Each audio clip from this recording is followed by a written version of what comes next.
Viewers. दर्शकों नमस्कार, मैं हूं आपके साथ मीनल और आप देख रहे हैं एमएनएस न्यूज टीवी। स्वागत है आपका शाम की खबरों में और अब डाल दें आज की मुख्य सुर्खियों पर एक नजर।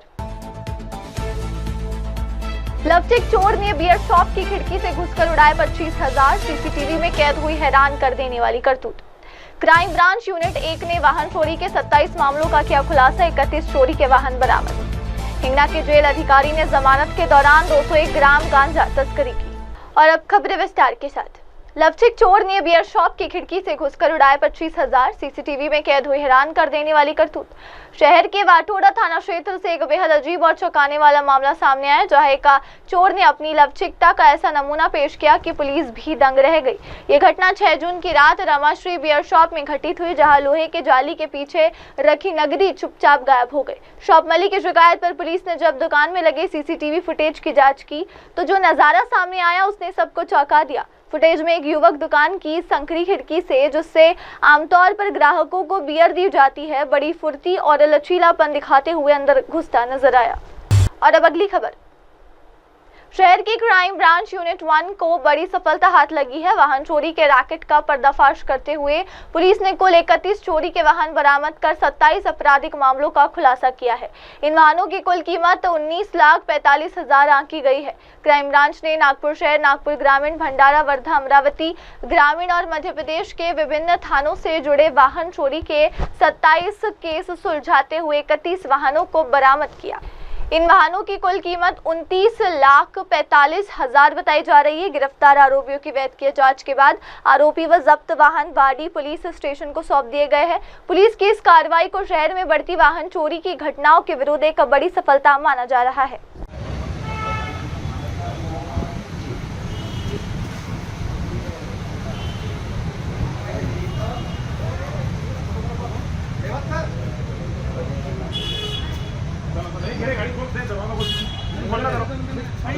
बसो ना तू बसो ना फक्त तिकडे तिकडे तिकडे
त्यामध्ये युनिट 1 गुन्हे शाखा नागपूर शहर तुमच्याकडे वाडी पोलीस शाखेमध्ये एक मोटरसायकल चोरी झाली होती।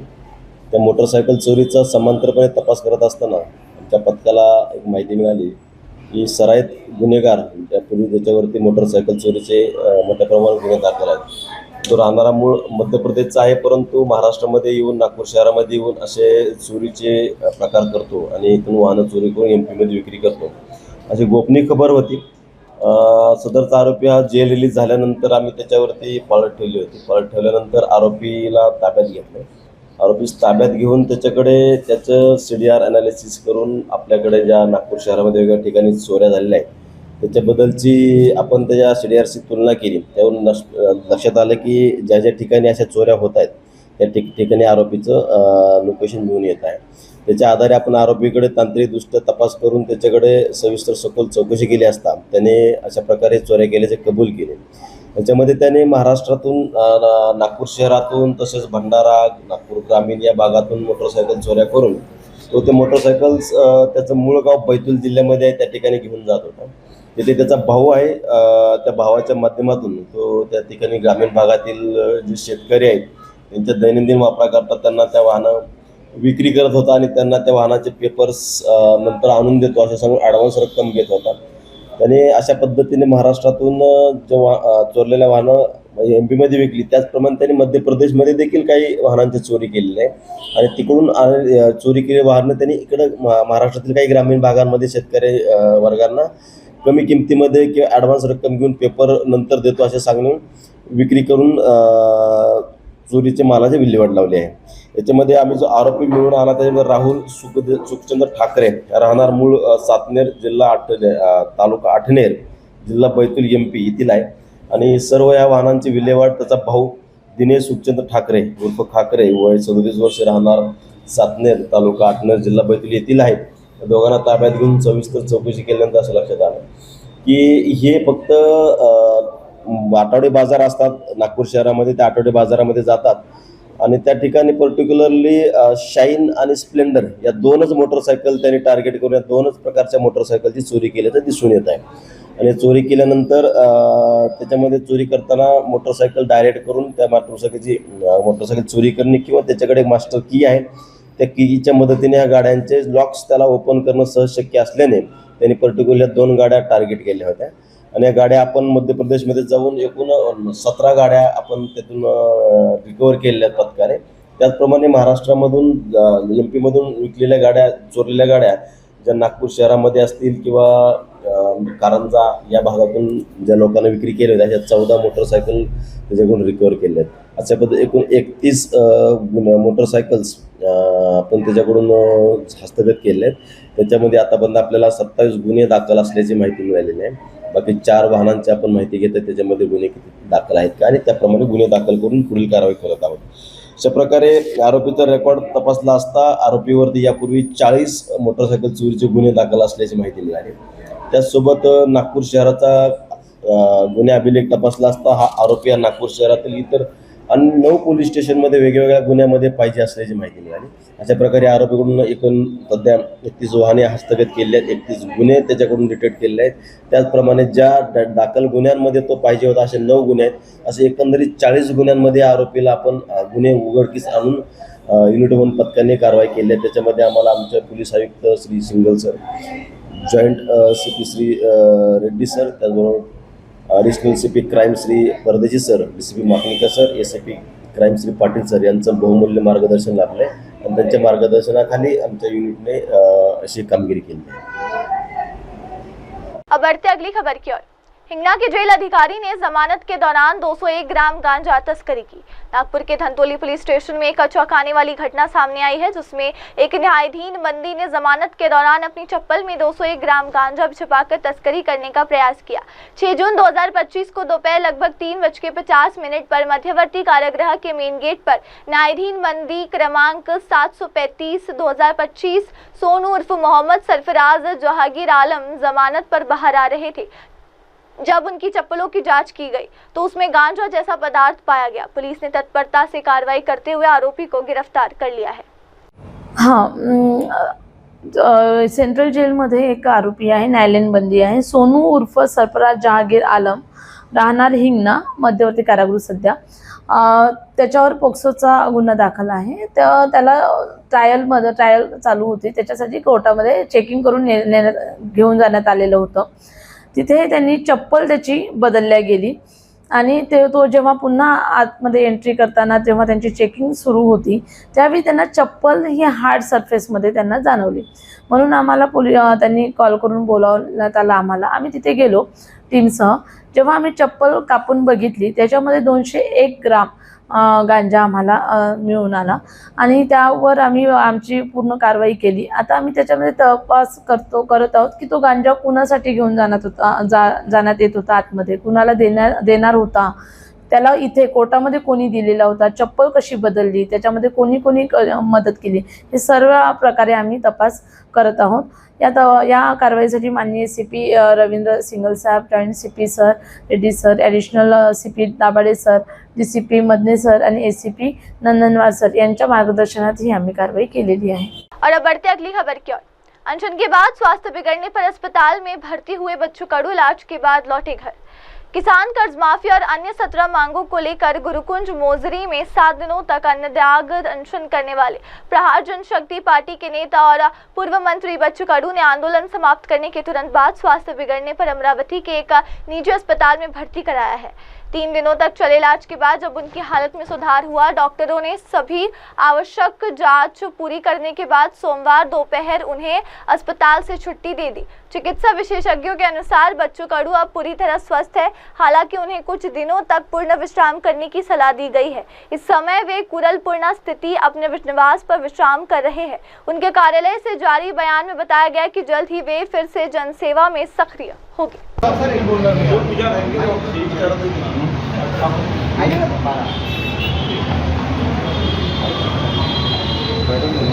आणि हे अपेक्षितच होतं ना आम्हाला, हे अपेक्षितच आहे आणि त्याच्यानं आंदोलन थांबणार नाही। आम्ही शेतकरी, शेतमजूर, दिव्यांगासाठी ही लढाई आरपारची लढू।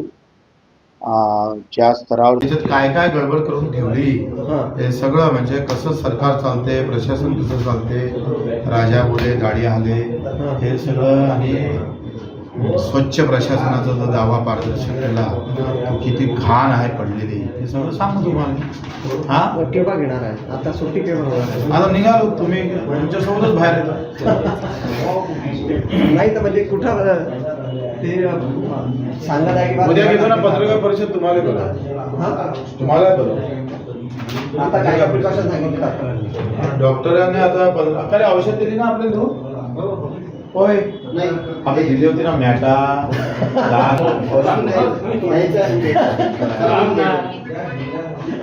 कोर्ट वगैरे कोर्ट मला काही माहित नाही, ते अभिजितराव पाहते। येतो आलो का भेटतो। और अब बढ़ते अगली खबर की ओर। वाड़ी में दिन दहाड़े 4,37,000 की लूट, 4 घंटे में 3 आरोपी गिरफ्तार, एक नाबालिग शामिल।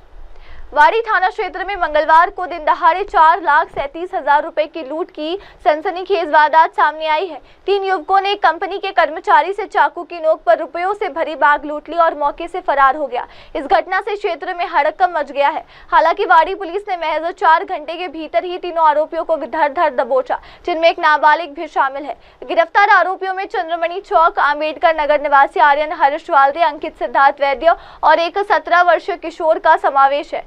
शिव शंभू नगर निवासी वेद प्रकाश, लाला लाजपत राय शुक्ला, जो सोहम फूड कॉर्पोरेशन में कार्यरत है, कंपनी में जमा हुए 4,37,000 रुपए बैंक में जमा करने जा रहे थे। दोपहर करीब 1:30 बजे वे अपनी दोपहिया वाहन से गाड़ी स्थित HDFC बैंक की शाखा जा रहे थे। इसी दौरान अंबेडकर नगर स्थित स्मशान भूमि के पास कच्चे रास्ते पर 3 युवकों ने उन्हें रोका और चाकू की नोक पर बैग लूट ली। अब बढ़ते अगली खबर की तरफ। 15 अगस्त 2025 से लागू होगा 3,000 का वार्षिक फास्टैग, निजी वाहनों को मिलेगा फायदा, नितिन गडकरी का बयान। केंद्रीय सड़क परिवहन एवं राजमार्ग मंत्री श्री नितिन गडकरी ने देश के करोड़ों निजी वाहन चालकों के लिए बड़ी घोषणा की है। ये वार्षिक पास गैर व्यावसायिक निजी वाहनों जैसे कार, जीप और वैन आदि के लिए विशेष रूप से तैयार किया गया है। पास सक्रिय होने की तारीख से 1 वर्ष तक या अधिकतम 200 यात्राओं तक जो भी पहले पूरी हो वैध रहेगा। इसका उद्देश्य राष्ट्रीय राजमार्गों पर निजी वाहन चालकों को निर्बाध और तेज यात्रा की सुविधा देना है। श्री गडकरी ने बताया कि इस नई नीति के तहत 60 किलोमीटर के दायरे में स्थित टोल प्लाजाओं को लेकर जनता की लंबी समय से चली आ रही शिकायतों का समाधान किया जाएगा। वार्षिक पास से टोल भुगतान की प्रक्रिया एक ही लेन देन से पूरी होगी, जिससे समय की बचत होगी और यात्रियों को बार बार भुगतान करना नहीं पड़ेगा। नमस्कार। पिछले अनेक दिनों से लोगों की टोल के बारे में काफ़ी तकरार थी। सरकार ने जो निर्णय किया है वो बहुत बड़े प्रमाण पर जनता को राहत देने वाला है, जिसमें 3,000 रुपये में जो पास है साल भर का, उसकी अगर टोल पे किया जाएगा तो उसकी कीमत कम से कम 10,000 से ज़्यादा रुपए का टोल देना पड़ता था, वो केवल 3,000 रुपये में होगा। और ये जो वैलिडिटी है 1 साल में 200 ट्रिप वो क्रॉस कर सकते हैं। इसके साथ साथ 1 ट्रिप मीन्स 1 टोल को क्रॉस करना। इसका फ़ायदा ये होगा कि 200 ट्रिप्स यानी 200 टोल क्रॉस करना होगा और 1 टोल क्रॉसिंग की एवरेज कॉस्ट केवल 15 रुपये पड़ेगी। कुछ जगह पर ये 80 रुपये है, 50 रुपये है, 100 रुपये है, तो ये केवल 15 रुपये हो जाएगी। और मान लीजिए 1 टोल पर आप 50 रुपये भी देते हो तो 200 टोल क्रॉस करने पर उसकी कीमत 10,000 होगी, उसके बदले में आपको केवल 3,000 रुपये में ये पास मिलेगा, एनुअल पास, और सालाना 7,000 रुपये की बचत होगी। और अभी जो सिस्टम हम लोग ला रहे हैं उसके बाद टोल नाके पे जैसे रुकना पड़ता था, रुकने की भी जरूरत नहीं पड़ेगी और निश्चित रूप से ये जनता को ये स्कीम से राहत मिलेगी। ये स्कीम केवल नेशनल हाईवे के लिए है क्योंकि वही हमारा अधिकार है। बाकी रोड जो स्टेट के होते हैं उसके ऊपर ये लागू होने का प्रश्न ही नहीं होता।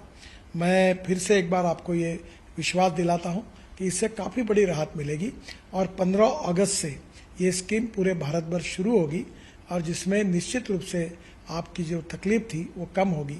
मैं फिर से एक बार आप सबका बहुत बहुत अभिनंदन करता हूँ और आपको शुभकामनाएं देता हूँ। धन्यवाद, नमस्कार। अब बढ़ते अगली खबर की ओर। महायुति में उपेक्षा का आरोप, भंडारा का विधायक नरेंद्र बोंडेकर ने साधा निशाना। नागपुर में पत्रकारों से बात करते हुए शिवसेना के भंडारा से विधायक नरेंद्र बोंडेकर ने महायुति में सहयोगी दलों पर गंभीर आरोप लगाए हैं। उन्होंने कहा कि विधानसभा चुनाव में उनके लिए महायुति के मित्र पक्षों ने कोई खास मेहनत नहीं की। उन्होंने ये भी सवाल उठाया कि मित्र पक्षों ने मेरे लिए कितनी सभाएं ली, कितनी बैठकें की, इसका जवाब कौन देगा। बोंडेकर ने कहा, अगर परिणय फूके अब पुरानी बातें निकाल रहे हैं तो इसका नुकसान उन्हीं को होगा। हम तो जमीन पर काम कर रहे हैं। महायुति में सभी को साथ लेकर चलना चाहिए, लेकिन जब सहयोग नहीं मिलता तब नाराजगी स्वाभाविक है।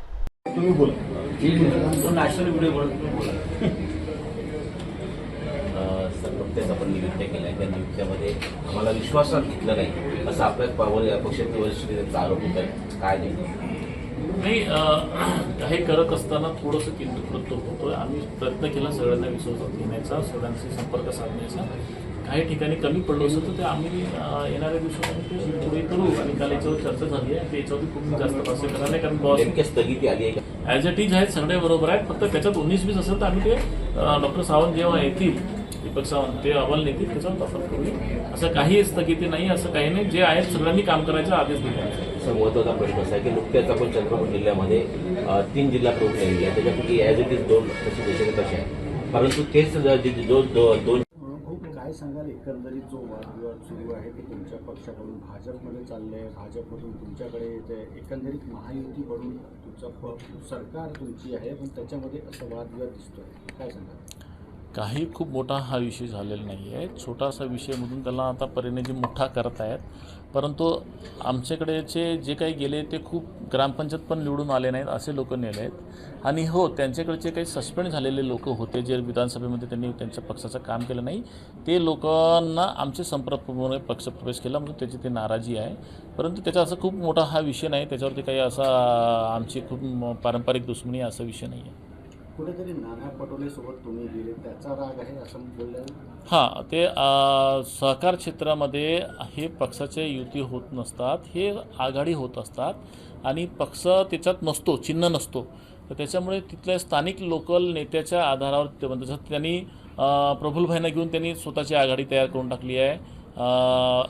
आमच्या माहितीनुसार ते 11-10 असं काहीतरी त्यांनी केलं आहे। आता त्याच्यामध्ये आम्हाला त्यांनी जागाच दिली नाही, आम्हाला सामोरच घेतलं नाही, तर मग आम्हाला काय पर्याय होता?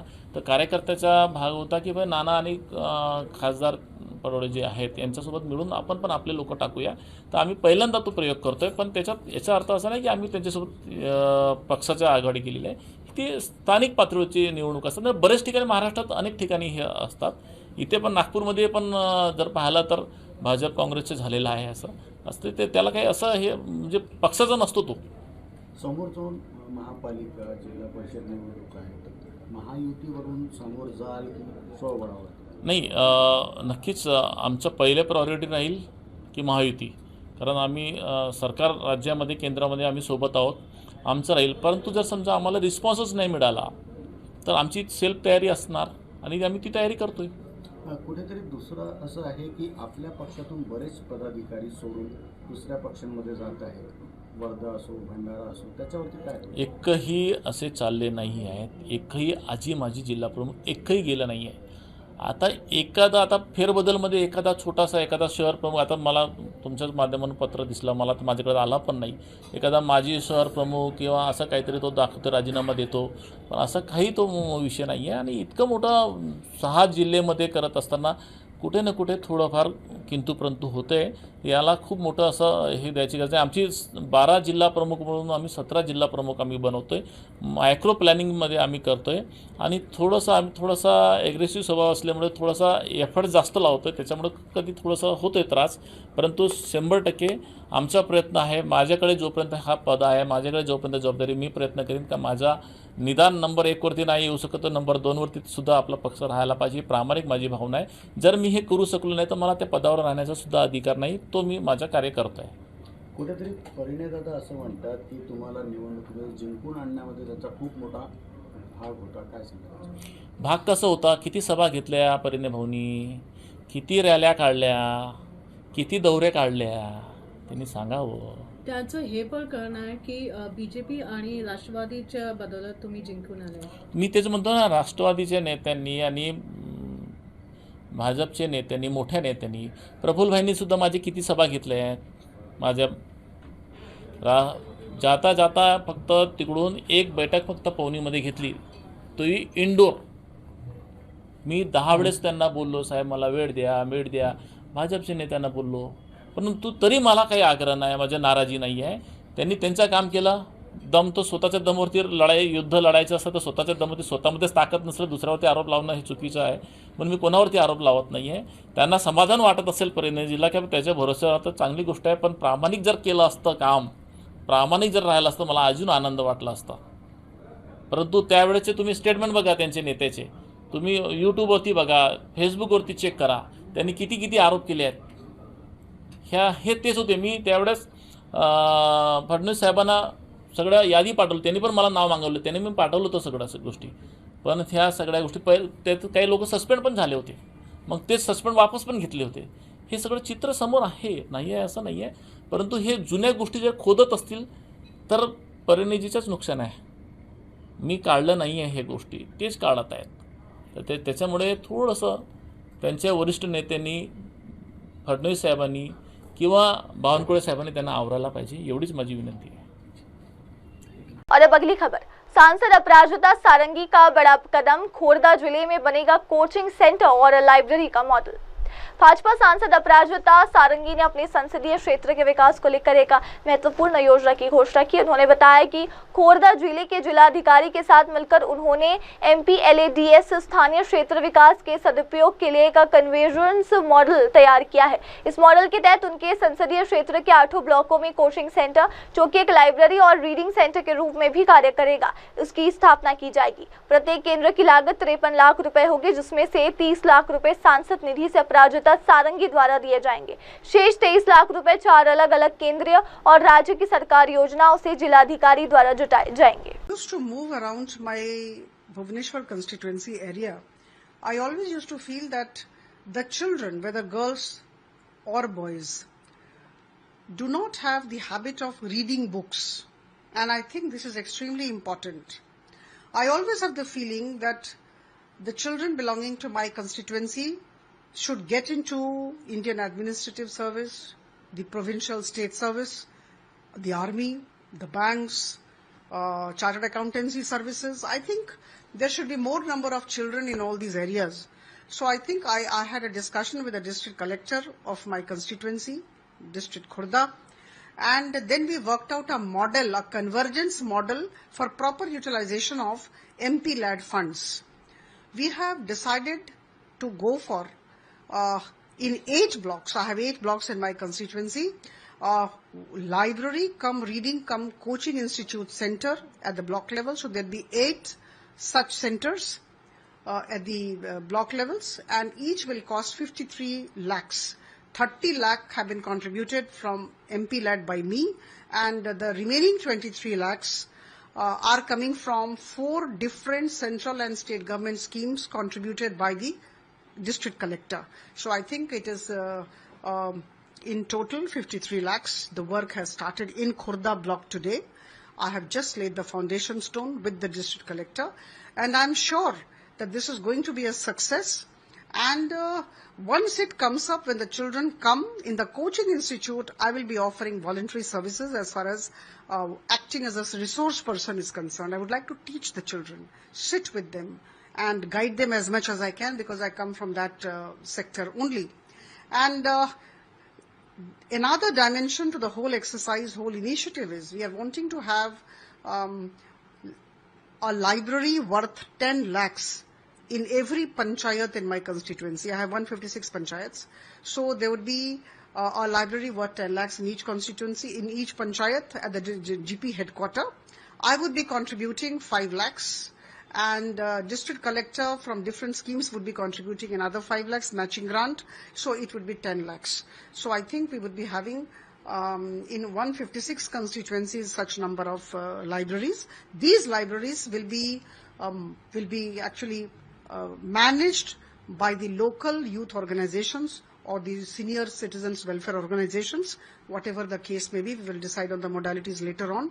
But I'm sure this is going to inculcate the habit of reading among the children, and we would go for a lot of IEC activities. We would be telling the children to actually avail the benefits, and this is absolutely free of cost. So I think they all should come and they all should actually get into the habit of reading. So I think this would be going to be a good innovation to my mind. And once it is done, once it is successful, we will document it properly, and it should be a model at the national level. अब बढ़ते अगली खबर की ओर।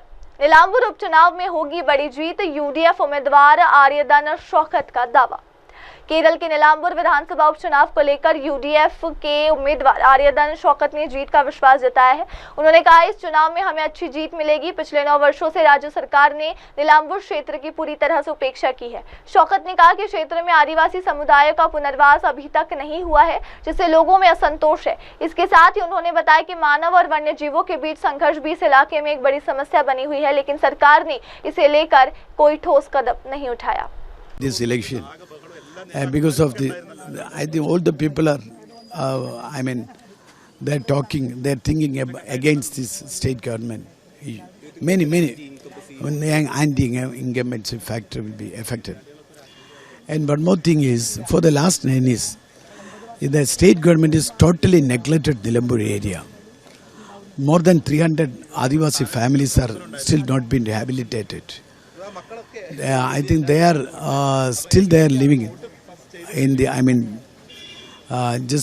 they lost their house, they lost their habitat, they lost their everything, they lost. They are not yet been, rehabilitated. And many things are here. And the man-animal conflict, I think for the last 1 year, more than 5 people are killed by the animals. And these all are the things are discussing in this election in Nilambur. But at the same time, CPM is discussing about the RSS issues that are going on. So how do you think the CPM strategy of elections? I think the CPM already have joined with the RSS from 1967 onwards. I think in Uttar Pradesh, the first non-Congress government, the Charan Singh became the chief minister in Uttar Pradesh. The CPM has, joined hands with RSS. In 1977, they formed the government, and they became the coalition on that time. At that time, 1977, and after 1977, 1989, for the VP Singh ministry, they joined hands with this BJP. And many times they join hands with the RSS and Janasangam and the BJP. And also, we can't see any long queues out here. Do you think the weather will be No, it's not about the weather. It's actually, I told you, because there was only 202 booths are there, 204 booths are there for the last election. But they formed 59 new booths. I think, total votes are divided. Then in every booth, the electoral, votes has been reduced to 30%. It is very easy. It is very easy to, for a voter, as far as the voter is concerned, it is very easy to, for the polling and all. And we are expecting a good margin. Thank you. और अब अगली खबर। जूनागढ़ जिले के विसावदर विधानसभा उपचुनाव में भारी संख्या में मतदान। विसावदर विधानसभा सीट पर हो रहे उपचुनाव में मतदाताओं ने बड़ी संख्या में मतदान किया। सुबह से ही मतदान केंद्रों पर लंबी कतारें देखने को मिली, जिसमें महिलाओं, बुजुर्गों और युवाओं ने बढ़ चढ़कर हिस्सा लिया। स्थानीय प्रशासन द्वारा शांतिपूर्ण और सुचारू मतदान प्रक्रिया सुनिश्चित करने के लिए व्यापक इंतजाम किए गए थे। मतदान के प्रति मतदाताओं में खासा उत्साह देखा गया, जिससे साफ है कि इस उपचुनाव को लेकर जनता में जागरूकता और भागीदारी दोनों बढ़ी है। चुनाव आयोग के मुताबिक शाम तक मतदान प्रतिशत अच्छी संख्या में दर्ज किया गया और अंतिम आंकड़ों की प्रतीक्षा की जा रही है।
अब बढ़ते अगली खबर की ओर। पंतभाड़े कुंदरी में बस की खिड़की की सीट को लेकर युवक पर चाकू से हमला, 2 नाबालिग गिरफ्तार। पंतभाड़े कुंदरी क्षेत्र में एक बस की खिड़की की सीट को लेकर हुए विवाद में एक युवक पर चाकू से हमला किया गया। इस घटना में 2 नाबालिगों को पुलिस ने गिरफ्तार किया है। घायल युवक को अस्पताल में भर्ती कराया गया है, जहां उसकी हालत स्थिर बताई जा रही है। इस घटना से इलाके में दहशत का माहौल है। पुलिस आयुक्त भूषण बोरसे ने मामले की गंभीरता को देखते हुए अवैध हथियारों की बढ़ती घटनाओं पर रोक लगाने के लिए विशेष टीम गठित करने की घोषणा की। ये टीम सार्वजनिक स्थानों और बाजार क्षेत्रों में अवैध हथियार रखने वालों पर निगरानी रखेगी और सख्त कार्रवाई करेगी। ವಿಕ್ಟಿಮ್ ಮಾಜ್ ಅಬ್ದುಲ್ ರಶೀದ್ ಸನದಿ ಇವರು ಬಸ್ಸಿಂದ ಪ್ರವಾಸ ಮಾಡುವಾಗ ಇನ್ನೊಬ್ಬ ಕಾನೂನು ಸಂಘರ್ಷೊಳಗಾದ ಹುಡುಗ ಈ ಇಬ್ಬರ ಮಧ್ಯದಲ್ಲಿ ಐ ವಿಟ್ನೆಸಸ್ ಪ್ರಕಾರ ಕಿಟಕಿ ವಿಚಾರದಲ್ಲಿ ಮಾತುಕತೆ ಆಗಿದೆ. ಆ ಮಾತುಕತೆ ಜಗಳ ಆಗಿದ ಮೇಲೆ ಇವನು ಕಾನೂನು ಸಂಘರ್ಷದ ಹುಡುಗ ಯಾರಿದ್ದಾನೆ ಅವನು ಇನ್ನೊಬ್ಬ ಫ್ರೆಂಡ್ಗೆ CBTಗೆ ಬಸ್ ಸ್ಟ್ಯಾಂಡ್ಗೆ ಕರೆ ಮಾಡಿದ್ದಾನೆ. ಈ ವಿಕ್ಟಿಮ್ ಮಾಜ್ ಮತ್ತು ಈ ಕಾನೂನು ಸಂಘರ್ಷೊಳಗಾದ ಹುಡುಗ ಇವರು ಕೆಳಗಡೆ ಇಳಿಸಿದಾಗ ಹೊರಗಡೆಯಿಂದ ಕೂಡ ಬಿಕಾಸ್ ಆಫ್ ಫೋನ್ ಇನ್ನೊಬ್ಬ ಹುಡುಗ ಅವನು ಕೂಡ 18 ವರ್ಷದಕ್ಕಿಂತ ಕಡಿಮೆ ಇದ್ದಾನೆ. ಈ ಇಬ್ಬರು ಸೇರಿ ಈ ಮಾಜ್ ಅಬ್ದುಲ್ ರಶೀದ್ ಸನದಿ ಇವರಿಗೆ ಅವಾಚ್ಯ ಶಬ್ದಗಳಿಂದ ಬೈದಿದ್ದಾರೆ, ಧಮಕಿ ಹಾಕಿದ್ದಾರೆ ಮತ್ತು ಚಾಕುನಿಂದ ಅವರ ಮೇಲೆ ಮಾರಣಾಂತಿಕ ಹಲ್ಲೆ ಮಾಡಿದ್ದಾರೆ. ಈ ಪ್ರಕರಣದ ಮಾಹಿತಿ ಸಿಕ್ಕಿದ ತಕ್ಷಣ ನಮ್ಮ ಅಧಿಕಾರಿಗಳು ಮತ್ತು ಸಿಬ್ಬಂದಿಗಳು ಈ ಆರೋಪಿಗಳನ್ನು ಹುಡುಕಕ್ಕೆ ಕೆಲಸ ಶುರು ಮಾಡಿದ್ದಾರೆ. ಈ ತಂಡದ ನೇತೃತ್ವ ನಮ್ಮ DCP ಶ್ರೀ ರೋಹನ್ ಜಗದೀಶ್ ಇವರು ಮಾಡಿದ್ದಾರೆ. ಈ ತಂಡದಲ್ಲಿ ನಮ್ಮ ಇನ್ಸ್ಪೆಕ್ಟರ್ ಶ್ರೀ ಮಂಜುನಾಥ್ ನಾಯಕ್, ಶ್ರೀ ಮಹಂತೇಶ್ ದಾಮನ್ನಾವರ್, ಶ್ರೀ ಗಡ್ಡೇಕರ್, ಶ್ರೀ ಮಂಜುನಾಥ್ ನಾಯಕ್, ಶ್ರೀ ವಿಠಲ್ ಹವನ್ನಾವರ್, ಶ್ರೀ ಕಿರಣ್ ಹನ್ಕಟ್ಟಿ ಮತ್ತು ಅವರ ಸಿಬ್ಬಂದಿ ನಮ್ಮ ಸಿಬ್ಬಂದಿ ರಮೇಶ್ ಅಕ್ಕಿ, ನವೀನ್ ಕುಮಾರ್, ಲಕ್ಷ್ಮಣ್, ಬಸವಣ್ಣಪ್ಪ, BJ ಬಾಲ್ಗನ್ನಾವರ್, ಹನುಮಂತ್ ಮತ್ತು ಚೆನ್ನಪ್ಪ ಇವರು ಘಟನೆ ಆಗಿದ್ದ 10 ಗಂಟೆ ಒಳಗಡೆ ಈ ಇಬ್ಬರು ಆರೋಪಿಗಳನ್ನು ಇವರು ಸಿಕ್ಯೂರ್ ಮಾಡಿದ್ದಾರೆ. ಈ ಇಬ್ಬರು ಕಾನೂನು ಸಂಘರ್ಷೊಳಗಾದ ಹುಡುಗರು ಇದ್ದಾರೆ. ಅದರಿಂದ ಕಾನೂನಿ ಪ್ರಕ್ರಿಯೆ ಅದರ ಪ್ರಕಾರ ಅವ್ರ ಮೇಲೆ ಆಗುತ್ತೆ. ನಾವು ಸೈಂಟಿಫಿಕ್ ಇನ್ವೆಸ್ಟಿಗೇಷನ್ ಮಾಡ್ತಾ ಇದ್ದೀವಿ. ಈ ಇಬ್ಬರು ಆರೋಪಿಗಳಿಗೆ ಹೆಚ್ಚಿನ ಶಿಕ್ಷೆ ಆಗಬೇಕು, ಆ ದಿಕ್ಕಿನಲ್ಲಿ ನಾವು ಪೂರ್ತಿ ಪ್ರಯತ್ನ ಮಾಡ್ತಾ ಇದ್ದೀವಿ. ಮತ್ತು ಸರ್ಪ್ರೈಸಿಂಗ್ ಏನಿದೆ ಅಂದರೆ ಇಷ್ಟು ಚಿಕ್ಕ ವಯಸ್ಸದ ಹುಡುಗರು ಚಾಕು ತಗೊಂಡು ತಿರುಗಾಡ್ತಾ ಇದ್ದಾರೆ. ಈ ಥರ ಪಬ್ಲಿಕ್ ಪ್ಲೇಸ್ನಲ್ಲಿ ಡೇ ಟೈಮ್ನಲ್ಲಿ ಸ್ಟ್ಯಾಬಿಂಗ್ ಮಾಡ್ತಾ ಇದ್ದಾರೆ. ಆ ಹಿನ್ನೆಲೆಯಲ್ಲಿ ಪೊಲೀಸ್ ಇಲಾಖೆ ಒಂದು ನಾವು ಈ ಥರ ಘಟನೆಗಳನ್ನು ಮುಂದಿನ ದಿನಗಳಲ್ಲಿ ತಡೆಗಟ್ಟೆ ಮಾಡಲು ನಾವು ನಾಳೆಯಿಂದ ಒಂದು ಆ್ಯಂಟಿ ಸ್ಟ್ಯಾಬಿಂಗ್ ಸ್ಕ್ವಾಡ್ ಇದರದ್ದು ಚುಚ್ಚು ನಿಯಂತ್ರಣ ತಂಡ ಇದು ರಚನೆ ಮಾಡ್ತಾ ಇದ್ದೀವಿ. ಈ ತಂಡದ ಕೆಲಸ ಏನಿರುತ್ತೆ ಅಂದರೆ, ಒಂದು ನಮ್ಮದು 5-6 ಸಿಬ್ಬಂದಿ ಒಂದು ವೆಹಿಕಲ್ನಲ್ಲಿ ಯಾವುದೇ ಪಬ್ಲಿಕ್ ಪ್ಲೇಸ್ನಲ್ಲಿ ಹೋಗ್ತಾರೆ. ಯಾರ ಮೇಲೆ ಸಂಶಯ ಬರುತ್ತೆ ಅವರು CRPC ಮತ್ತು BNSS ಪ್ರಕಾರ we have powers to stop people and do the frisking.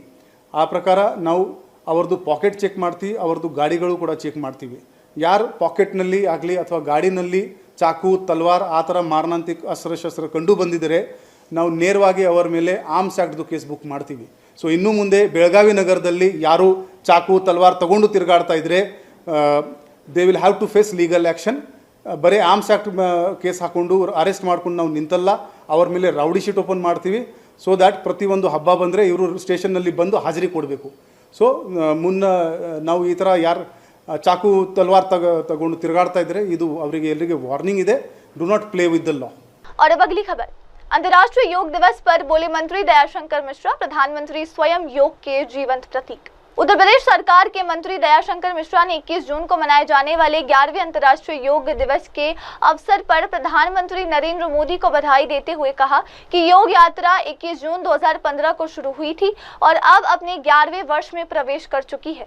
मंत्री मिश्रा ने कहा कि हम देश के प्रधानमंत्री को हार्दिक शुभकामनाएं देते हैं, जिन्होंने योग को न केवल अपने जीवन का हिस्सा बनाया बल्कि इसे वैश्विक पहचान भी दिलाई है। वे स्वयं योग के एक जीवंत प्रतीक है। देखिए, ये योग 11वां अंतर्राष्ट्रीय योग दिवस है। 21 जून 2015 से शुरू हुई यह यात्रा अपने 11वें वर्ष में प्रवेश कर रही है।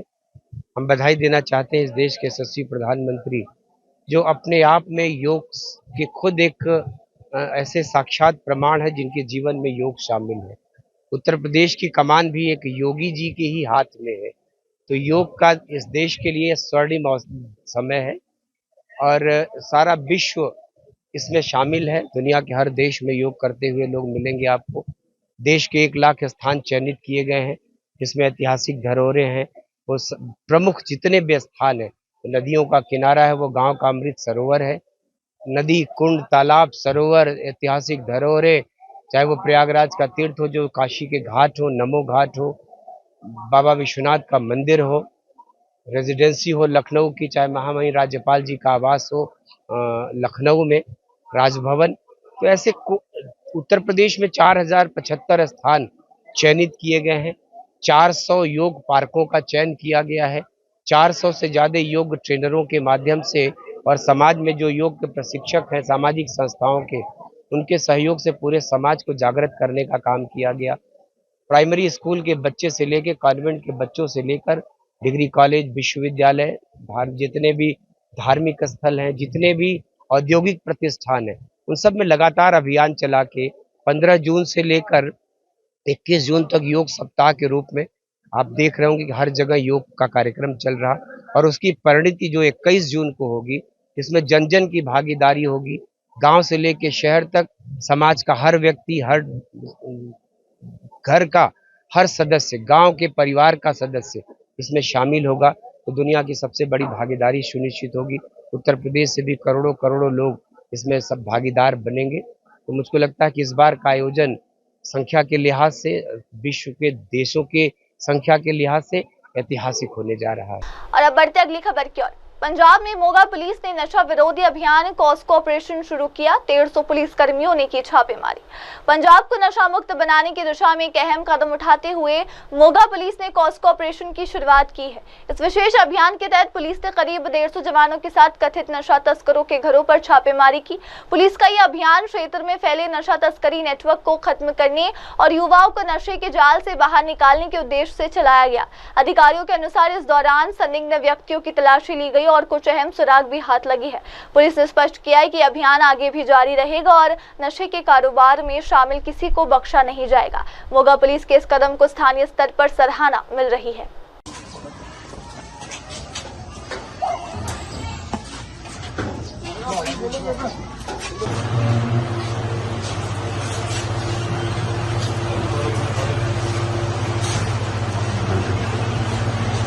हाँ जी, नहीं बता नहीं है। कासो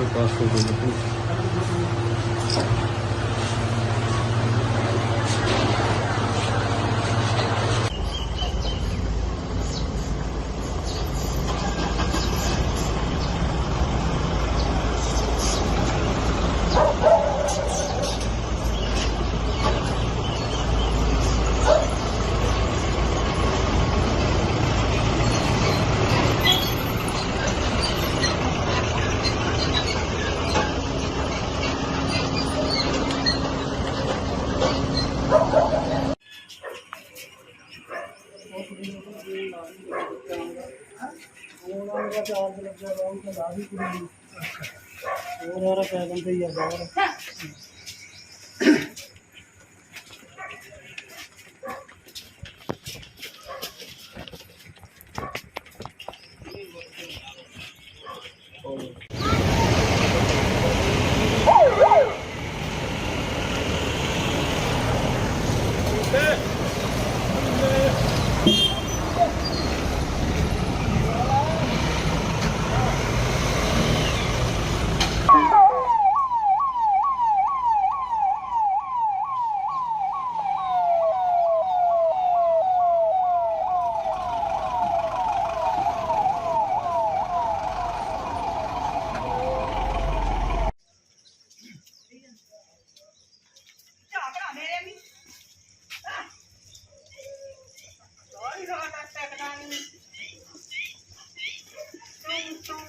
भैन से 15 बस लाने की बड़ी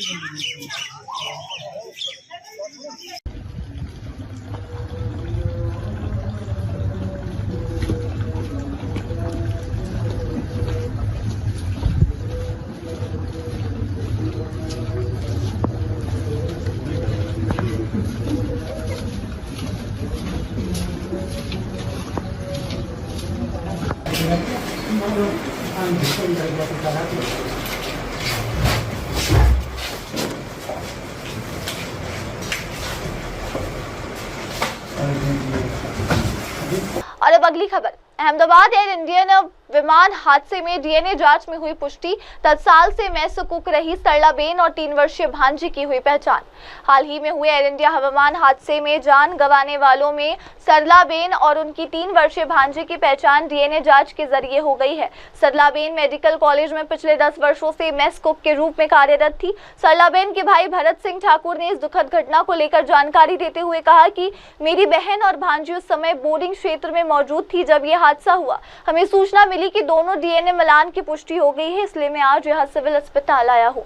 उन्होंने बताया कि हादसे के वक्त उनकी 3 साल की भांजी भी मेस में अपनी मां के साथ थी। परिवार पर इस हादसे ने गहरा आघात छोड़ा है और पूरे इलाके में शोक की लहर है। मेरा नाम भरत ठाकुर है और मैं पाटन से आया हुआ हूँ। और यहाँ पे जो मैक्स जो बोर्डिंग है वहाँ पे हमारी सिस्टर सल्लाबेन और हमारी भतीजी आद्या दोनों वहीं थे। उनकी बॉडी का डीएनए मैच हो गया है। तो वो कल शाम को यहाँ मेडिकल में से हमें न्यूज़ यहाँ से मिला न्यूज़ कि आपकी बॉडी का डीएनए मैच हो गया है, तो आप आगे बॉडी ले जाओ। तो हम बॉडी लेने आए। क्या करती थी हम सिस्टर हमारी वहाँ पे करीबन 10-15 साल से जब से ये मैक्स बना है तब से यहाँ पे रसोई का काम, किचन का काम करती थी और सभी डॉक्टरों को वही खाना खिलाना और सब पहचानते थे, यहीं रहते थे वो लोग, तो वही काम करती थी। और अचानक ये हादसा हुआ, उसमें ये हुआ। हमारी भतीजी भी वहाँ पे थी, छोटी सी 3 साल की थी।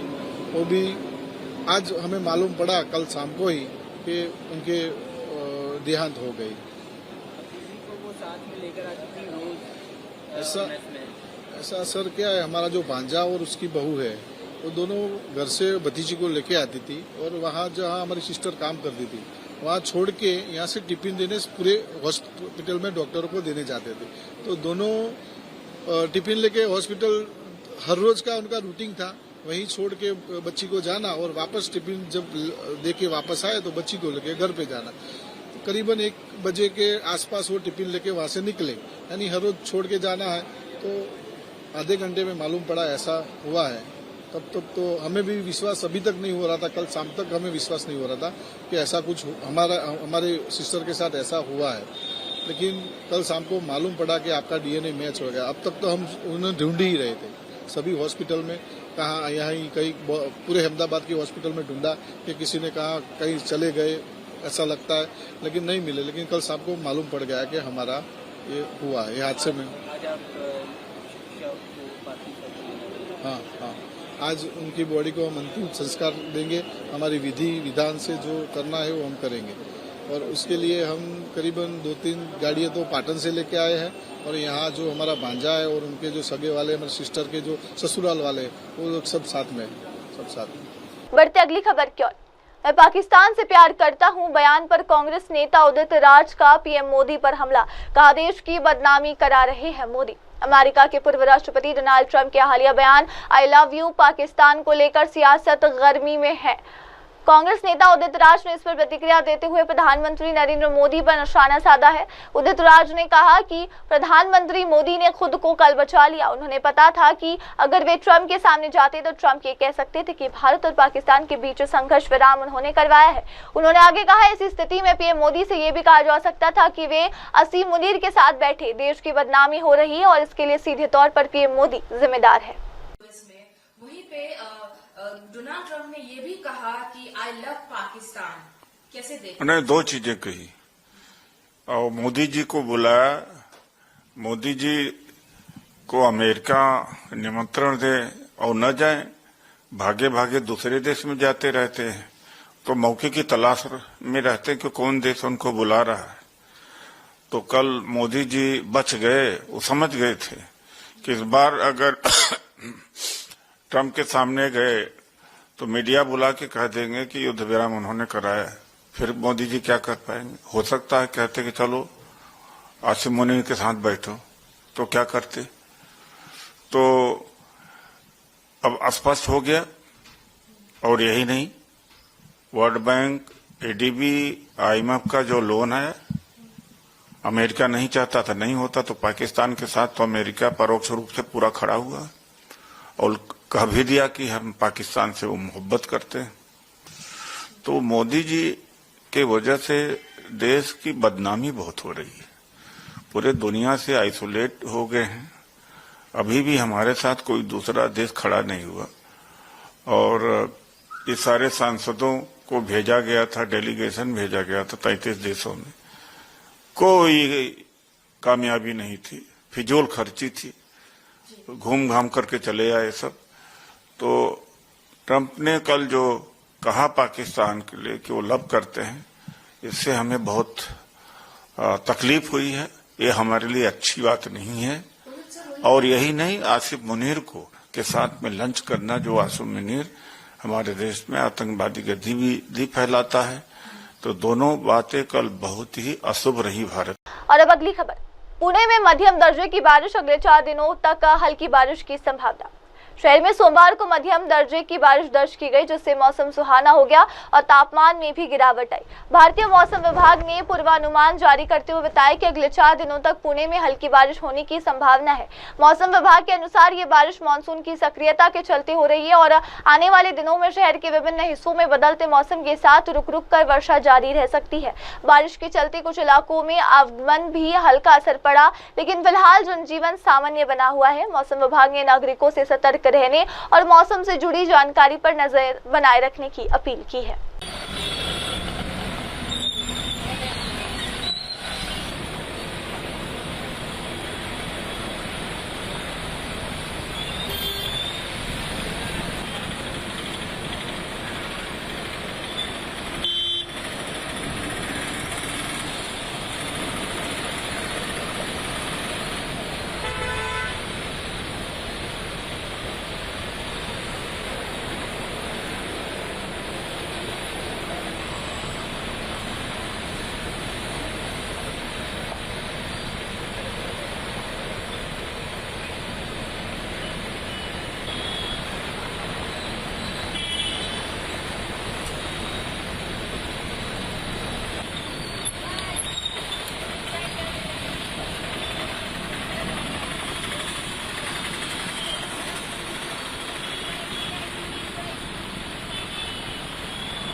अब बढ़ते अगली खबर की ओर। केंद्रीय गृह मंत्री अमित शाह 22-23 जून को राज्य दौरे पर है। राष्ट्रीय फॉरेंसिक साइंस यूनिवर्सिटी का उद्घाटन करेंगे। छत्तीसगढ़ के उप मुख्यमंत्री विजय शर्मा ने घोषणा की है कि केंद्रीय गृह मंत्री अमित शाह 22 और 23 जून को छत्तीसगढ़ का दौरा करेंगे। इस दौरान वे राज्य को राष्ट्रीय फॉरेंसिक साइंस यूनिवर्सिटी का उपहार देंगे। विजय शर्मा ने बताया कि राज्य सरकार ने रायपुर में राष्ट्रीय फॉरेंसिक साइंस यूनिवर्सिटी के परिसर के लिए 40 एकड़ भूमि आवंटित की थी। इसके साथ ही छत्तीसगढ़ राज्य फॉरेंसिक लैब के लिए भी भूमि पूजन किया जाएगा। इसके अतिरिक्त अमित शाह अतिरिक्त पुलिस अधीक्षक आकाश राव गिरपुंजे के परिवार से भी मुलाकात करेंगे, जिनकी हाल ही में सेवाकाल में निधन हो गया था। 23 तारीख को यहाँ है, 22 को उनके आने के बाद बहुत बड़ी सौगात एक जो छत्तीसगढ़ को मिली है वो NFSU के कैंपस का है, नेशनल फॉरेंसिक साइंस यूनिवर्सिटी। उसका एक कैंपस छत्तीसगढ़ में बनेगा। उसके लिए 40 एकड़ की ज़मीन राज्य की सरकार ने दिया हुआ है और नया रायपुर में, और साथ ही साथ वह उसमें हमको लगभग 350-400 करोड़ रुपया केंद्र से वहाँ पर बिल्डिंग बनाया जाएगा, पूरा इंफ्रास्ट्रक्चर डेवलप किया जाएगा, वो केंद्र की पूरी मदद से होगा। और फिर वहाँ पर NFSU का एक कैंपस छत्तीसगढ़ में डेडिकेटेड होकर चलेगा। ये बहुत बड़ी चीज़ है। 3 जो नए कानून आए हैं हमारे, BNS, BNSS और भारतीय साक्ष्य अधिनियम, ये तीनों ही जो कानून आए हैं, इन तीनों कानूनों में 7 साल और 7 साल से अधिक की सजा वाले अपराधों में फॉरेंसिक साइंस का बड़ा महत्व है उसका, और इसलिए बहुत सारे फोर्सेस की, बहुत सारे इसमें मैन पावर की ज़रूरत है। यहाँ पर छत्तीसगढ़ में इसके खुल जाने से स्टूडेंट्स हमारे आगे आ पाएंगे और बेहतर विश्व स्तरीय संस्थान है उसका एक कैंपस हमको छत्तीसगढ़ में मिलने वाला है NFSU का। साथ ही साथ एक और 6-7 एकड़ की ज़मीन साथ में लगी हुई है जिसमें हमारा फॉरेंसिक लैब, छत्तीसगढ़ का फॉरेंसिक लैब जो छत्तीसगढ़ सरकार का है, वो भी बनेगा। तो ये दोनों ही बातों का भूमि पूजन होना है। साथ ही साथ जब तक ये NFSU का कैंपस बनेगा तब तक उसका ट्रांजिट कैंपस होना चाहिए, तब तक पढ़ाई इसी सत्र से प्रारंभ हो जाएगी NFSU की, और उसका ट्रांजिट कैंपस जो शुरू होने वाला है उसका भी उचित स्थितियों में उनके द्वारा प्रारंभ किया जाएगा, डिजिटली प्रारंभ किया जाएगा। बाकी उसमें काम होने में समय है थोड़ा अभी। तो इस नाते उनका आना है, साथ ही साथ बैठकें हैं, प्रशासनिक बैठकें हैं। दूसरे दिन किसी कैंप में भी उनका प्रवास है और कैंप के प्रवास के बाद फिर वो दूसरे 23 तारीख को वापस जाएंगे। शहीद आकाश अभी मुलाकात दोनों पक्षों की माननीय गृह मंत्री जी और उनके परिवार की होनी है। अब कहाँ होनी है इसका निर्धारण करना है। ये एंटी नक्सल ऑपरेशन को लेकर भी हाँ जी, जो नियमित बैठक है इस विषय पर, वो बैठक होना ही है। छत्तीसगढ़ सलीम राज किरण रिजिजू से मिले हैं और जो संपत्तियां कब्जा हुई है, बहुत सारी रजिस्ट्री का जो मामला है, CBI को सौंपने की तैयारी है, प्रस्ताव भेजेंगे। मैं देखता हूँ, अभी मुझे ध्यान नहीं है, जानकारी नहीं है इस बारे में, परंतु सलीम राज जी सुलझे हुए व्यक्ति हैं और स्पष्टता के साथ काम करने वाले हैं। वो ये समझते हैं कि समाज का और किसी भी तरीके से हानि नहीं होना चाहिए, समाज की उन्नति हो, उचित माध्यम से समाज आगे बढ़े, ऐसा वो जरूर मानते हैं। अब बढ़ते अगली खबर की ओर। लुधियाना में वेस्ट उपचुनाव, शिरोमणि अकाली दल के परोपकार सिंह गुम्मन ने किया मतदान। शिरोमणि अकाली दल यानी कि SAD के उम्मीदवार परोपकार सिंह गुम्मन ने आज लुधियाना के GGN पब्लिक स्कूल में मतदान किया। उन्होंने मतदाता केंद्र पर जाकर अपने लोकतांत्रिक अधिकार का उपयोग किया। परोपकार सिंह गुम्मन ने कहा, मतदान एक लोकतांत्रिक अधिकार है और हर व्यक्ति को इसे अवश्य उपयोग में लाना चाहिए। यहाँ का माहौल बहुत सकारात्मक है और लोग उत्साह से भाग ले रहे हैं। उपचुनाव के दौरान सुरक्षा और मतदान की प्रक्रिया को सुचारू रूप से संचालित करने के लिए प्रशासन ने विशेष इंतजाम किए। गुम्मन के मतदान से क्षेत्र में चुनावी हलचल और बढ़ चुकी है।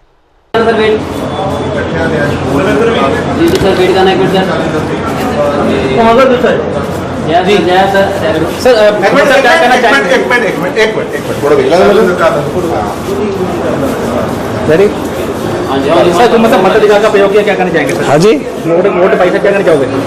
वोट एक अधिकार है, डेमोक्रेटिक राइट है, तो वो डालना चाहिए, हर एक को डालना चाहिए। मैं तो ये रिक्वेस्ट करता हूँ। लोगों से क्या अपील करेंगे? मैं लोगों को अपील कर रहा हूँ, वोट डालो, आप वोट डालो। शुरुआत रमला नाम लेके हुई है, शुक्राने वजों हुई है। और ईश्वर वाहेगुरु का असी हर जगह मत्था टेक के आए हैं। तो स्टार्ट होने के बाद फिर असी सारे रहेगा पेट्रोल ਮੈਂ ਹੁਣ ਜਿੰਨੇ ਵੀ ਪੋਲਿੰਗ ਸਟੇਸ਼ਨ ਹੈ ਉੱਥੇ ਖੁਦ ਜਾ ਰਿਹਾ ਸੀਗਾ, ਖੁਦ ਜਾ ਮੈਨੂੰ ਹੀ ਚੱਕਣਾ ਪੈਣਾ ਬਾਰ ਬਾਰ ਡੇਗਾ।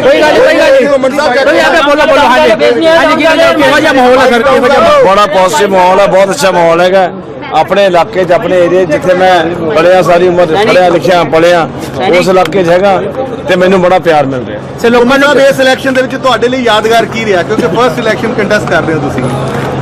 ਦੇਖੋ ਮੇਰੇ ਲਈ ਯਾਦਗਾਰ ਤਾਂ ਲੋਕਾਂ ਦੀਆਂ ਮੁਸ਼ਕਲਾਂ ਰਹੀਆਂ, ਜਿਹੜੇ ਕਹਿੰਦੇ ਇੱਥੇ ਮੁਸ਼ਕਲ ਨਹੀਂ ਹੈਗੀ, ਮੈਨੂੰ ਲੱਗਦਾ ਜੇ ਇਹ ਇਲਾਕਾ ਮੁਸ਼ਕਲਾਂ ਨਾਲ ਭਰਿਆ ਹੋਇਆ ਤੇ ਬਾਕੀ ਲੁਧਿਆਣੇ ਦਾ ਪੰਜਾਬ ਦਾ ਕੀ ਹਾਲ ਹੋਊਗਾ ਜੀ। ਮੈਨੂੰ ਸਭ ਤੋਂ ਯਾਦਗਾਰ ਰਹੀ ਹੈ ਇਹ ਕਿ ਮੈਂ ਜਿਹੜੇ ਵਾਅਦੇ ਕੀਤੇ ਆ ਉਹ ਪੂਰੇ ਕਰਨੇ ਆ। ਮੈਂ ਇੱਕ ਯਾਦਗਾਰ ਮੈਨੂੰ ਬਹੁਤ ਤਗੜੀ ਹੈ, ਇੱਕ ਛੋਟੇ 9ਵੀਂ ਜਮਾਤ ਦੇ ਬੱਚੇ ਨੇ ਇੱਕ ਸਲੋਗਨ ਦਿੱਤਾ ਮੈਨੂੰ, ਨਾ बाहरी ना हंकारी, सो मनो बच्चा याद बहुत सारी उम्र रहना। Thank you. अब बढ़ते अगली खबर की तरफ। सीकर में सीकर डिवीजन पुनर्स्थापन और नीमका थाना जिला बनाने की मांग पर पूर्ण बंद रहा बाजार। जिले में सीकर डिवीजन की पुनर्स्थापना और नीमका थाना को जिला बनाने की मांग को लेकर आज शहर में पूर्ण बंद देखा गया, यानी कि शटडाउन देखा गया। लगभग 37 संगठनों के समर्थन में ये बंद प्रदर्शन आयोजित किया गया, जिसके चलते सभी बाजार बंद रहे, जबकि आवश्यक सेवाएं सुचारू रूप से चलती रही। इस बंद का नेतृत्व वकीलों ने किया, जिन्होंने एक प्रदर्शन रैली भी निकाली। वकील संघ ने चेतावनी दी है कि यदि सरकार उनकी मांगों पर उचित कार्रवाई नहीं करती तो वे जन आंदोलन करने को मजबूर हो जाएंगे। राज्य सरकार द्वारा सीकर संभाग व जिला नीमका थाना को निरस्त करने के विरोध स्वरूप अभिभाषक संघर्ष समिति का गठन करके 31 जनवरी 2025 में लगातार कर्मिक अनशन व धरना जारी है। आज 6वां दिन पूरा हो रहा है, लेकिन राज्य सरकार गहरी नींद में सोई हुई है। उनको होश में जगाने के लिए आज पूरे सीकर को पूरे जिले को बंद रखने का आह्वान किया था, और हम पूरी शहर का आभारी हैं, व्यापारियों के आभारी हैं, आम जनता का आभारी है कि इस बंद समर्थन में पूर्ण सहयोग दिया था। सीकर के द्वारा जो नियमित रूप से कर्मिक अनशन व धरना चल रहा है, उसमें हमारी प्रमुख मांग जो है वो सीकर संभाग की बहाली और नीमका थाना जिला की बहाली की मांग को लेकर जो अनशन चल, उसी के क्रम में आज पूरे सीकर जिले को बंद का आह्वान किया गया था। और इस बंद के आह्वान में सीकर की जनता, व्यापारिक प्रतिष्ठान, छात्र संगठन, अन्य राज्य संगठन का सहयोग मिला, और जिनके कारण से आज हमारा बंद है वो पूर्णतः सफल रहा है। आगे की रणनीति के बारे में यदि आज के इस बंद को देखते हुए राज्य सरकार की ओर से कोई ठोस कदम नहीं उठाए गए तो अभिभाषक संघ इस आंदोलन को और तेज करने का विचार करेगी और इसकी आगे भूमिका रणनीति आगामी रणनीति बनाई जाएगी। अब बढ़ते अगली खबर की ओर। राजस्थान सरकार ने जैसलमेर में नियुक्त किए 9 पशु चिकित्सा अधिकारी और 70 पशु सहायक। पशु चिकित्सा केंद्रों का होगा पुनः संचालन। राजस्थान सरकार ने जैसलमेर जिले में लंबे समय से चली आ रही स्टाफ की कमी को दूर करने के लिए 9 पशु चिकित्सा अधिकारियों और 70 पशु सहायक को यूटीपी आधार पर नियुक्त किया है। इससे जिले के बंद पड़े पशु चिकित्सा केंद्रों को पुनः खोलने में मदद मिलेगी और पशुओं का समय पर उपचार सुनिश्चित होगा। जैसलमेर के संयुक्त निदेशक उमेश बांगटीवर ने बताया कि इस कदम से न केवल पशु चिकित्सा सेवाओं में सुधार होगा, बल्कि जिले भर के पशुपालकों तक सरकारी योजनाओं का प्रभावी क्रियान्वयन भी सुनिश्चित किया जा सकेगा। अभी जैसलमेर अपना पशुधन बहुल्य जिला है, लेकिन जब भी कोई विभागीय योजना थी उस योजना को पशुपालक तक पहुंचाने में कठिनाई हो रही थी। तो बीच में अपने जिले में कर्रा रोग फैला था, उस कर्रा रोग की रोकथाम के लिए भी हमने स्टाफ की मांग की गई थी, लेकिन उस समय भी अधिकतम संस्थाएं रिक्त थी, अक्रियाशील थी। इस विषय पर जब उच्च अधिकारी से हमने बात की, माननीय मंत्री महोदय जी स्वयं यहाँ जैसलमेर आए थे, उनसे भी हमने निवेदन किया था। तो अभी जैसलमेर को अपने एक अकेले जिले को 70 एलए से मिले हैं यूटीपी बेस पर, अर्जेंट टेम्पररी बेसिस, और साथ में 9 डॉक्टर भी मिले हैं। तो ये इस तरह से लगभग 80 यूटीपी पर स्टाफ मिलना, तो ये कह सकते हैं कि अधिकतम अपना स्टाफ पूर्ण हो गया है। अब पशुपालन विभाग में अधिकारियों की, कर्मचारियों को कमी नहीं है। सरकार द्वारा जो भी योजना चल रही है उसका लाभ पशुपालक तक पहुंचाना सरकार का और हमारी सबकी जिम्मेदारी है। जिला प्रशासन के सहयोग से और हमारे उच्च अधिकारी के माध्यम से पशुपालक हित में जो भी योजना है उसको लागू करेंगे, और जिसका सीधे रूप से पशुपालक को फायदा मिलता है। जहाँ तक बात है मुख्यमंत्री मंगला पशु बीमा योजना की, अधिकतम ऐसे गाँव थे जहाँ अपना डॉक्टर कंपाउंडर नहीं था, तो वहाँ रजिस्ट्रेशन होने के बाद वहाँ हेल्थ सर्टिफिकेट जारी करने में दिक्कत आ रही थी। तो जो बेसलाइन एजेंट जो है SIGP ऑफिस, उनके एजेंट वहाँ तक पहुँच नहीं पाते थे, ना हमारा कोई डॉक्टर वहाँ जा पाता था। अब हमारे पास में स्टाफ होने की वजह से जो इस वर्ष में 21 लाख पशुओं के अलावा 42 लाख कर दिया, मतलब डबल कर दिया। तो मुझे विश्वास है हमारी पूरी टीम पर, सरकार की जो भी योजना है उसका पशुपालक को पूरा लाभ मिलेगा। जो महत्वपूर्ण योजना है, किसी भी बीमारी की वजह से अगर पशुओं की मृत्यु होती है तो उसको जो है उसकी कीमत के अनुसार 10, 15,000, 20,000, 30,000, अधिकतम 40,000 तक उसको उसका जो बीमा राशि क्लेम मिलेगी। तो पशुपालक के लिए बहुत बड़ा आधार होता है। इसलिए समय सिर्फ 20 तारीख तक दिया है। लगभग कुछ 6 डॉक्टरों ने ज्वाइन किया था, अभी शाम तक की बात है। उसके अलावा लगभग 20-25 एलएस ने ज्वाइन किया है। बाकी लोगों के समाचार आके सर हम कल आ रहे, कोई पुलिस इन्वेस्टिगेशन, कोई हेल्थ सेक्रेटरी की वजह से बाकी रह गया था। अधिकतम कल मतलब 75% की उम्मीद लग रही है मुझे कि इस बार पूरा स्टाफ भरा जाएगा। अगर कोई रिक्त पद रह जाता है तो वेटिंग में जो लोग हैं उस कैटेगरी के हिसाब से उनको, वेटिंग वालों को निश्चित यहाँ पर मौका मिलेगा और सरकार ने हमें अनुमति दे दी है उनको सेवाएं लेनी है, जिससे पशुपालक को सीधा फायदा मिल रहा है। और फिलहाल बस अभी के लिए इतना ही। आप लेते हैं एक छोटा सा ब्रेक के बाद लौटेंगे और देखेंगे देश दुनिया की तमाम बड़ी खबरें। तब तक के लिए आप जुड़े रहे मेरी सहयोगी श्रद्धा के साथ और देखते रहिए MNS न्यूज टीवी। नमस्कार। Hi, this is Abhijit Sawant and you are watching MNS News. आप देख रहे हैं